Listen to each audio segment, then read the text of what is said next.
What's going on, everyone? Welcome back to the show. So we're going to take a look and listen to NBC. They're going to be talking about the current situation when it comes to the Senate and the House.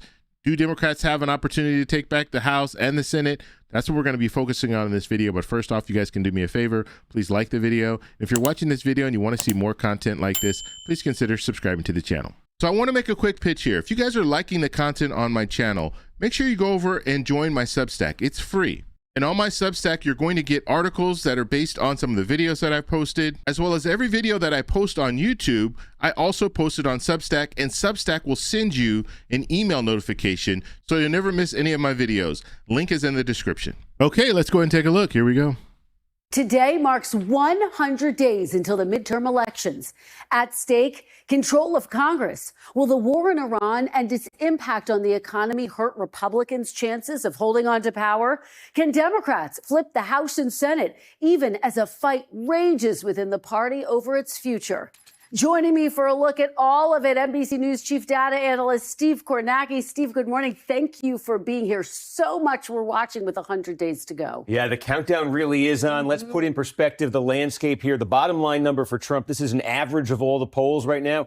Trump at 41% approve. Compare that to his first term, the midterm in 2018. At this point, he is a little bit lower now than he was then. I think no mystery about what's driving this. Again, this is from a Fox News poll recently, but look at Trump on the issues here. Majority disapprove everywhere. His best mark is 42 on immigration. Look at those numbers on Iran, on the economy, on inflation. Look at that on inflation. The number one issue, 27% approval, 73% disapproval. Goes a long way to explaining the overall approval rating. Absolutely. And then there's this. How does he stack up with recent presidents at this same point here? Again, you see Trump at 41 now, 43 in 2018, and you see the others. Yeah, and we should. And what's important to note, in 2018, that was a midterm election. He was at 43% approval, and Democrats netted 40 seats. They ended up netting 41 because there was a special election right after the general election, but they netted 40 seats in the general election. 40 seats. And so if we look at right now, 2026, his approval is 41%. It's lower than it was in 2018. What do you think we're going to see in this midterm election? Should note that in almost all of these cases, the party in power lost seats in the midterm elections. A slightly different picture in 2022 with former President Joe Biden. Yeah, that's the interesting thing. Democrats did lose the House in 22, but it was only a few seats, and they actually gained a Senate seat. And that's what Republicans are hoping to do some version of, ironically enough, this year. And Republicans think that their one chance is the image of the Democratic Party. We've been seeing it in the primary season. Socialists winning Democratic primaries, candidates from the far left. And look at this here. Among Democrats, this is that Fox poll, a majority have a favorable view of socialism. Step outside the Democratic Party, it's a totally different world. Look at independence, socialism, deeply unpopular there. And this could be really dangerous for Democrats, because if you have Democratic socialists running in these different campaigns, and you already see President Trump trying to label all Democrats as communists and all this stuff. So when you start seeing stuff like this, you see independents, and independents are going to decide the midterm election. And if you're seeing independents saying that they're not comfortable with socialism, that could impact some of these candidates that are running, some of the Democrats. And so Democrats are going to need to get out and say, no, I'm not a democratic socialist. I believe in this, I believe in that. But if they don't, and they let that message be defined by Republicans, it's going to hurt them, because independents are going to, some of these independents will break away, or some of these independents just won't vote for a Democrat, or just not vote at all. So is that a vulnerability for Democrats that would keep them from capitalizing on Trump's obvious weaknesses here? Look more specifically at the two chambers here. Senate side, this, if you're a Democrat, this is the particularly tough one. They need a net gain of 4 seats to get control of the Senate. Take a look at the map here. How would they get 4? 4 is their target number. There's first thing, they can't lose ground. Georgia, New Hampshire, Michigan, Democratic seats. Big primary coming up in Michigan in a few weeks there. They could have general election implications. Democrats have to win those just to not lose ground. Then the 2 Republican seats they think they have the best shot at would be Susan Collins in Maine. Democrats have a new candidate there now. And in North Carolina, where Democrats have nominated the former governor there. It's a close state in 20. Yeah, those are the 2 easiest pickups for Democrats. I would agree with them. If they do that, they still need 2 more. And where could they get those 2? This is where it gets real tough for them. Look at this. These are the 4 they talk about. Alaska, Iowa, Ohio, Texas. And look at this, Kristen. It were all not just Trump states, double-digit Trump states. Democrats would need at least 2 of those to get the Senate. House. And that's where it gets complicated for Democrats. And I've always said when it comes to Democrats taking back control of the Senate, it's going to be very hard. However, when you go back to 2024, you see that Trump did well in all of those states.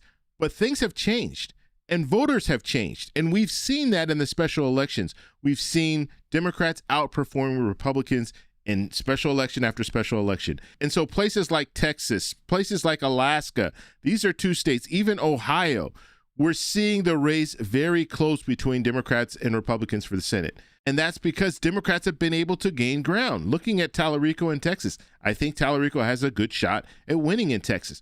Looking at Brown in Ohio, Sherrod Brown has a very good shot at winning in Ohio. We look at Peltola. She also has a good shot at winning in Alaska. And when it comes to Iowa, I would say the race is close, but we don't have a lot of polling coming out of Iowa to know exactly what's going on there.